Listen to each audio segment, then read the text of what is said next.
Hello hi जय शिव शक्ति। कैसे हो आप सब? शिव शक्ति की कृपा हम सब पर सदैव बनी रहे। प्रभु से ऐसे मैं प्रार्थना करती हूँ। Thank you divine, thank you. आज का ये वीडियो हमारे पिछले वीडियो से ही रिलेटेड है। तो अगर आप इस वीडियो को बेहतरीन रूप से समझना चाहते हैं तो रिक्वायर्ड है कि आप पहले बेहतरीन रूप से सेल्फ लव को समझिए, जो कि ईश्वर की कृपा से मैंने पिछले वाले वीडियो में बताया है। फिर ये वीडियो आपको बहुत अच्छे से समझ में आएगा। उस वीडियो का लिंक मैं डिस्क्रिप्शन और कमेंट बॉक्स दोनों में डाल रही हूँ, तो आप वहाँ से देख लीजिएगा। तो बात करते हैं। जैसे कि हमने पिछले वीडियो में समझा था कि जब हम खुद का मंथन करने बैठेंगे तो बहुत कुछ हमारे अंदर से नेगेटिव और बहुत कुछ पॉजिटिव निकल कर आएगा। पॉजिटिव तो ठीक है, बट नेगेटिविटी का क्या करें? क्या क्या नेगेटिव थिंग्स हो सकती हैं, वो बात करेंगे। रैंडमली हमें अपने अंदर 2-4 चीज़ें ही दिखाई देती हैं, क्योंकि वही हमने हर जगह सुनी हैं या फिर देखी हैं। लेकिन इस वीडियो के ज़रिए आप जानेंगे कि ऐसा भी कोई इश्यू हो सकता है मेरे अंदर।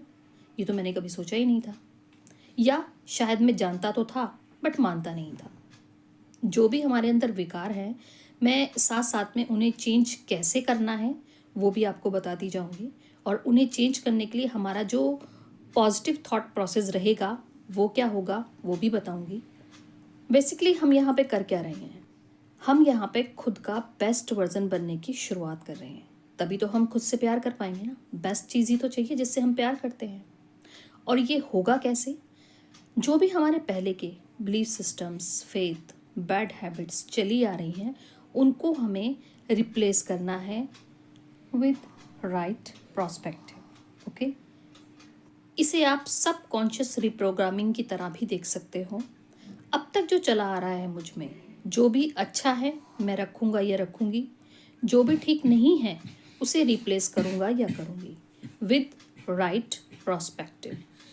ये वीडियो में भी 2 पार्ट्स में भी जा सकता है, क्योंकि काफ़ी लॉन्ग हो जाएगा, बट शॉर्टकट हमें लेना भी नहीं है, क्योंकि जब बात खुद की हो रही हो, प्रायोरिटी पर मैं हूँ, तो मैं शॉर्टकट नहीं लूँगी या नहीं लूँगा।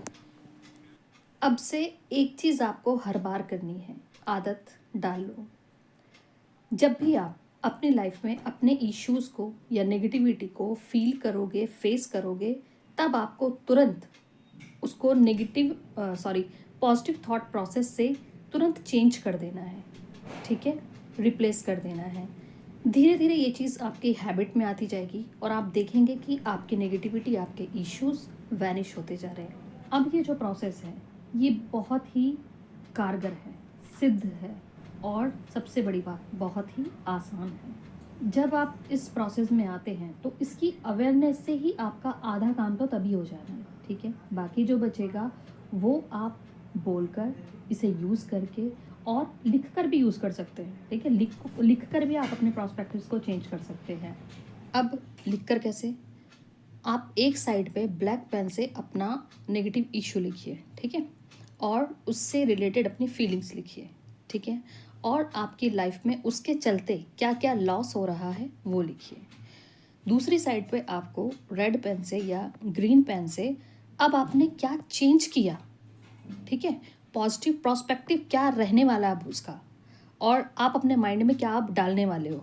ठीक है, क्या चीज़ अब आप लाइफ टाइम लेकर चलोगे, इसके बदले क्या रिप्लेस किया आपने, वो चीज़ लिखनी है। ठीक है, ग्रीन पेन से या रेड पेन से।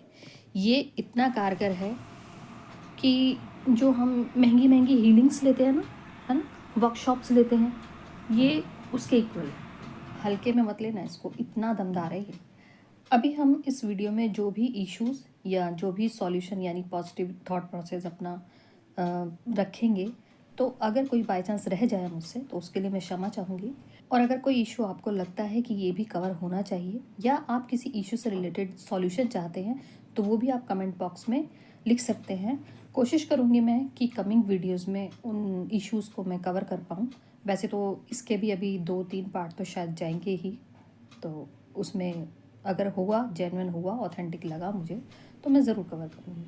ठीक है, अब जैसे जैसे मैं इश्यूज़ बताती जाऊँगी, आप ये ना एक साइड पे लिखते जाना। ठीक है, तो जो इशू आपके अंदर होंगे उसके आगे आप टिक कर देना, और जो नहीं होंगे उसके आगे आप नो कर देना। कुछ ऐसी चीज़ें भी शायद 1-2 लाइन में आपको समझ आ जाएगा कि जहाँ पे आपको लगता होगा कि नहीं ये मेरे अंदर नहीं है, इश्यूज़ कुछ इस तरह से हैं। पहला इशू लेते हैं, मान लो ईगो, ठीक है। अब आप कहेंगे कि नहीं, मैं तो घमंडी नहीं हूँ, मुझ में तो नहीं है घमंड, मुझ में तो ईगो नहीं है। ईगो सिर्फ यही नहीं होता। ईगो का मतलब होता है कि कोई चीज़ आपके लिए ज़रूरी है करना, लेकिन कोई एक नेगेटिव थॉट या आपका नेगेटिव बिहेवियर, ठीक है, उस चीज़ को करने से आपको रोक रहा है, तो आप वहाँ पे कह सकते हो कि ईगो आप पर हावी है, ठीक है, ईगो है। ईगो इस तरह से भी हो सकती है कि जैसे अगर मेरे अंदर एक क्वालिटी है कि मैं दूसरों के लिए बहुत करती हूँ, ठीक है, बहुत अच्छा सोचती हूँ दूसरों के लिए, हमेशा हेल्प करती रहती हूँ, लेकिन अगर मेरी कोई मदद नहीं कर रहा या मेरी कोई हेल्प नहीं कर रहा बदले में, तो मैं वहाँ पे वो चीज़ सोचूंगी कि मैं तो सबकी हेल्प करती हूँ, मैं तो सबके लिए अच्छा सोचती हूँ, मेरे लिए कोई क्यों अच्छा नहीं सोच रहा, है ना। तो वहाँ पे वो आपके लिए ब्लॉकेज बन जाएगी। क्यों? क्योंकि आपने उस चीज़ को मैं में ले लिया, आप पर मैं हावी हो गया कि मैं कर रहा हूँ या मैं कर रही हूँ, जबकि देखा जाए तो असल में करवा कौन रहा है? ईश्वर, ठीक है। ईश्वर ने आपको वहाँ पे जरिया बनाया है ताकि आप कर पा रहे हो, सब ईश्वर ही तो करा रहे हैं, है ना। अगर वो आप देने के लिए वहाँ पे बन रहे हो, आपके पास सारी चीज़ें उपलब्ध हो रही हैं, तो वो कौन करवा रहा है? प्रबंध कौन कर रहा है? ईश्वर कर रहा है ना, ठीक है। अगर वो चाहे तो आपको वहाँ से स्किप कर दे, क्या कर लोगे आप? मैं रहेगा वहाँ पे? नहीं रहेगा ना, ठीक है। तो या तो आपका वहाँ पे ईश्वर ने आपको जरिया अपॉइंट किया है, या फिर आपका कोई कर्मा हो सकता है जिसे आप पे बैक कर रहे हो, ठीक है। तो इस तरह से आप चीज़ों को लेके यहाँ पे ईगो को हटा सकते हो, ठीक है। मैं का गाना करना हमें बंद करना होगा। नेक्स्ट इश्यू हो सकता है जेलेसी का इश्यू हो सकता है। वो कितना अमीर है, मैं कितनी गरीब हूँ, वो कितनी गोरी है, मैं कितनी सांवली हूँ। जब हम कंपैरिजन में आते हैं तो यहाँ पे एक चीज़ क्रिएट होती है, वो होती है जेलेसी। दूसरों की सक्सेस ग्रोथ देखकर भी हम कई बार मेरा नंबर कब आएगा हम ये सोचते हैं, है ना। तो ये भी जेलेसी क्रिएट होती है। तो यहाँ पे क्या करना है आपको? यहाँ पे आपको ये सोचना है कि भगवान के पास सब कुछ अबंडेंस में है, सब कुछ प्रचुर मात्रा में है इस पूरे ब्रह्मांड में। तो आपके लिए जो डिज़र्व करते हो आप, ठीक है, आप जितनी मेहनत करोगे, जितना आप डिज़र्विंग हो, और जिस तरह से आप ईश्वर से ले पाओगे कनेक्ट करके, आपको भी वो सब कुछ मिलेगा, ठीक है। लेने वाले बनो, उस लायक आप बनो, डिज़र्विंग बनो, कैपेबल बनो, ताकि हो सकता है कि ईश्वर ने आपके लिए कुछ और बहुत अच्छा, शायद उनसे भी अच्छा सोच के रखा हो, है ना। तो यहाँ पे आप इस तरह से अपने जेलसी के इश्यू को ख़त्म कर सकते हो। सेम डेट पर, सेम डे पर, सेम टाइम पर पैदा होने वाले बच्चों में भी उनकी किस्मत में, डेस्टिनी में देखो कितना अंतर होता है ना। कोई कितना कहाँ सक्सेस ग्रोथ कर जाता है और कोई कहीं पे लो रह जाता है ना। तो ये सब किसके अकॉर्डिंग हो रहा है? कर्मा की वजह से। तो अगर उनके साथ भी कुछ बहुत अच्छा हो रहा है और बिना एफर्ट के हो रहा है, तो आप ये समझ लो कि शायद कर्मा रहे होंगे, या अगर अभी गलत कर्म कर रहे हैं तो आगे वो कर्मों का रिटर्न भी उनको मिलेगा ही मिलेगा, ठीक है। तो यहाँ पे इस तरह से आप जेलसी मत रखिए किसी से भी, ओके। नेक्स्ट इशू हो सकता है कि आप ओवर थिंकर हो। क्या उखाड़ लिया अब तक इतना सोच सोच के? कुछ उखाड़ा नहीं ना, तो फिर अब क्या उखाड़ लोगे? इसलिए ओवर थिंकिंग बंद करो। यहाँ पे मैं सिर्फ इतना ही कहना चाहूँगी कि ओवर थिंकिंग से कुछ नहीं होता। सॉल्यूशंस पे फोकस करो, प्रॉब्लम पे नहीं, तभी आपकी ये प्रॉब्लम सॉल्व हो जाएगी, ठीक। ईश्वर के पास हर चीज़ का भंडार है, आपके लिए जो होगा आपको मिल जाएगा, आप जितना निकाल पाओगे निकाल लेना। एक इश्यू हो सकता है कि आप में फियर हो, ठीक है, किसी पर्सन का, किसी सिचुएशन का, अपने फ्यूचर का, इस तरह का। आप अगर किसी चीज़ से डरते हो तो वो फियर होगा। अब इसको कैसे ओवरकम करना है? फियर को ओवरकम करने के लिए आप एक बार उस डर को फेस कर लो, ठीक है। एक बार उस डर को, उस पर्सन को फेस कर लो, आपका फियर निकल जाएगा। बैठ के एक बार गहराई से सोचो कि ये फियर मुझे डराता क्यों है, क्या कमी है इसके पीछे, जो जिस चीज़ की वजह से मैं डरती हूँ, ठीक है। एक बार फेस कर लो उसको, निकल जाएगा। दूसरी चीज़ आप क्या कर सकते हो? अपने रूट चक्रा पे काम करो, आपकी ये फियर वाली प्रॉब्लम ख़त्म होने लगेगी। तीसरी चीज़ क्या कर सकते हो? महिषासुर मर्दिनी का पाठ करना शुरू कर दो, प्रॉब्लम सॉल्व। चलिए नेक्स्ट इशू की बात करते हैं। आप शेम में हो, है ना, शेम भी एक इशू होता है। मुझे किसी से बात करने में शर्म आती है, किसी के सामने जाने में मैं संकोच करती हूँ, कोई सामने से दिख जाए तो मैं रास्ता बदल लेती हूँ, जिसको मैं फेस नहीं करना चाहती। मुझे कहीं पे स्पीच देने में, मुझे अपने लिए स्टैंड लेने में, या कहीं किसी और के लिए स्टैंड लेने में शर्म आती है, संकोच होता है। खुद से बात करो, रीज़न ढूंढो कि ये क्यों है मेरे अंदर, और फेस कर लो सिचुएशन को। सेम फियर वाला फंडा ही अपनाना पड़ेगा। ओशो कहते हैं कि अगर आपको कोई चीज़ डरा रही है, आपके अंदर कोई चीज़ संकोच पैदा कर रही है, आपके अंदर कोई बैड हैबिट है, पार निकल जाओ उसके, फेस कर लो उसको, पार निकलो उसको इस हद तक सोच लो कि जहाँ पे आपका डर खत्म हो जाए। डेली डेली आप किसी के लिए बहुत रो रहे हो, किसी चीज़ के लिए बहुत रो रहे हो, एक दिन बैठ के रो लो अच्छे से, ठीक है, सोच लो उसको अच्छे से कि क्या बुरे से बुरा मेरे साथ हो सकता है। आपका वो डर, संकोच, शेम सब खत्म हो जाएगा, ठीक है। आपको वो चीज़ बाद में लाइट लगेगी, ठीक है। नेक्स्ट आपका इशू हो सकता है चिंता। मैं चिंता करती हूँ अपने पास्ट की, मैंने पास्ट में क्या किया, प्रेजेंट में मैं कुछ नहीं कर पा रही हूँ, फ्यूचर मेरा कैसा होगा, इस चीज़ की भी हम चिंता करते हैं ना। अपनी तो अपनी, दूसरों के लाइफ की भी चिंता करते हैं। घर का काम, मनी, मेरा प्रोफेशन, मेरा काम नहीं चल रहा, कुछ नहीं हो पा रहा, इस चीज़ को लेके हम चिंता भी करते हैं और उससे मन भी भारी रहता है ना। लेकिन होगा क्या इससे? चिंता करने से कुछ होता है? चिंतन करने से होता है। तो चिंता नहीं, चिंतन करो, मनन करो, बिहाइंड दिस रीज़न क्या है, प्रॉब्लम क्या है, उसका सॉल्यूशन ढूंढो। नेक्स्ट इशू आपका हेजिटेशन भी हो सकता है। किसी से बात करने में आप हेजिटेट करते हो, है ना। किसी से सॉरी बोल नहीं सकते हो, उसमें भी आपको हेजिटेशन होती है।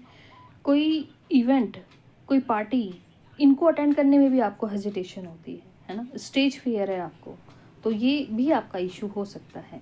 और इस इशू के पीछे ना आपका एक इशू और हो सकता है कि आप अपने आप को ना वर्दी नहीं समझते, है ना। अगर आप किसी को सॉरी नहीं बोल सकते, या तो आपको आपकी ईगो रोक रही है या आपकी शर्म रोक रही है। ये आपका जो इशू है, ये आपका इशू जाएगा आपके सेल्फ लव से। जब आप सेल्फ लव में आओगे, जब आप अपने आप को मिरर के सामने प्रेजेंटेबल देखोगे, ठीक है, अपने आप से बातें करोगे, अपने आप से बातें करना स्टार्ट कीजिए। अगर आप में बातें करना आपका इशू है, आप मतलब बोल नहीं पाते हो, अपनी बातें कह नहीं पाते हो, तो अपने आप से तो कह सकते हो ना। तो शीशे में देख के अपने आप से बातें करिए, लेकिन रोना नहीं है वहाँ पर, ठीक है, रोना नहीं है। तो कभी भी ये चीज़ ध्यान रखना कि मिरर में देख के कभी भी रोते नहीं हैं। मिरर में देख के आपको अपनी सेल्फ इमेज को ओनली एंड ओनली लव देना है, ठीक है, प्यार देना है, खुशी देनी है, ताकि वही चीज़ आपके जीवन में भी रिफ्लेक्ट हो। अगर आपको रीडिंग करने में कुछ दिक्कत आती है, आपको इंग्लिश बोलने में दिक्कत आती है, किसी से बात करने में दिक्कत आती है, तो खुद से बात करने की प्रैक्टिस करो शीशे में देख के। एक बहुत अच्छा तरीका मैं आपको यहाँ पे बताती हूँ। अगर आप किसी को फेस टू फेस सॉरी नहीं बोल पा रहे हो, किसी को फेस टू फेस आपको कुछ कहना है, नहीं कह पा रहे हो, होता है ना, मुंह पे कुछ कह दिया तो आप उसको बुरा लग जाएगा, ये बात भी नहीं कह पा रहे, आपके अंदर कोई भड़ास है, निकाल नहीं पा रहे हो, तो क्या करो, आप मेडिटेटिव स्टेट में बैठो और उस पर्सन को विजुलाइज करो, इमेज उसके सामने रखो, और अगर आपको सॉरी बोलना है तो उसको वो बोल दो, आपको कुछ कहना है, इजहार करना है, वो कर दो। जो आपके अंदर अगर भड़ास है तो वो भी आप रख सकते हो, ठीक है। जो बात आपको उससे कहनी है, जो आप उसके मुंह पे नहीं कह पा रहे हो, आप वो मेडिटेटिव स्टेट में बैठ के बोल दो। ये बहुत अच्छा तरीका होता है खुद को खाली करने का, अपने आप को हल्का करने का, ठीक है ना। तो आप इस तरह का भी ये यूज़ कर सकते हो। और अपने इश्यूज़ के लिए भी आप इस मेडिटेटिव स्टेट को यूज़ कर सकते हो। वो कैसे कि आप जो भी अपनी आदतों को चेंज करना चाहते हो, रिवर्स करना चाहते हो, तो उनका रिवर्स वर्जन आप उसमें इमेजिन करो, ठीक है, विजुलाइज करो। धीरे धीरे आप देखना वो आपकी प्रैक्टिस में चीज़ें आती जाएंगी। नेक्स्ट है फियर ऑफ लोनलीनेस, मतलब अकेले रहने से डर लगना। होता है ना कई लोगों में कि वो अकेले रहने से डरते हैं, उनके सराउंडिंग्स कोई ना कोई उन्हें कहने के लिए, सुनने के लिए, एंटरटेन करने के लिए चाहिए। स्पिरिचुअल लोगों का क्या होता है, स्पिरिचुअल लोगों की तो ये एबिलिटी है, ठीक है, कोई डिफेक्ट नहीं है ये। तो अगर आप स्पिरिचुअल बनते जा रहे हो तो ये तो आपकी एबिलिटी है और इसको आप बढ़ाओ। इंट्रोवर्ट रहना अच्छी बात है। स्पिरिचुअलिटी में जब आप आते हो, जब आपकी अवेकनिंग होती है, तो डिवाइन ऑटोमेटिकली आपको ना अकेला कर देते हैं, ठीक है। अकेला इसलिए करा जाता है क्योंकि अकेले रहने से आप शांति में आते हो, और स्पिरिचुअलिटी में शांति की बहुत ज़रूरत है। आप जो शांति है वो आपकी आत्मा का गुण है। आपकी आत्मा आपसे तभी बात करेगी जब आप शांत हो। आपके डिवाइन, आपकी स्पिरिट गाइड्स जो भी हैं, वो आपको जो भी गाइडेंस देंगे वो आपको शांति में और अकेले में ही दी जाती है, ताकि आप अपनी आत्मा से जुड़ सको, आपको आत्मज्ञान की अनुभूति हो। आपने पुराने ज़माने में भी देखा होगा कि बहुत सारे जो ऋषि मुनि होते थे, संत महात्मा होते थे, वो अकेले निकल जाते थे पहाड़ों पे, है ना, वनों में, शांति की खोज में, ईश्वर की तलाश में, आत्मज्ञान के लिए। तो वो इसीलिए होता था। जितना ज़्यादा टाइम आप अपने साथ बिताओगे, उतना ही आप अपने आप को जान पाओगे। तो अब से अकेलेपन से डरना नहीं है, इसको एंजॉय करना है, इसके साथ जुड़ना है ताकि आप खुद से जुड़ सको, सेल्फ लव में आ सको। ओके, तो आज का ये वीडियो यहीं पे समाप्त करते हैं, मिलते हैं नेक्स्ट पार्ट में। आज का वीडियो आपको कैसा लगा कमेंट बॉक्स में ज़रूर बताइएगा, और अगर आपको लगता है कि इस वीडियो से आप किसी और की लाइफ में भी थोड़ा सा गुड कंट्रीब्यूशन कर सकते हैं तो इस वीडियो को उनके साथ ज़रूर शेयर कीजिएगा। आपके लिए भी एक ये गुड कर्मा और एक छोटा सा सोल पर्पस के रूप में आपको भी इसका रिटर्न, इसका रिजल्ट ज़रूर मिलेगा। तो इसी तरह एक दूसरे की हेल्प करते रहिए। मिलते हैं नेक्स्ट पार्ट में, तब तक के लिए stay blessed, stay positive. Thank you so much, God bless you all. जय शिव शक्ति।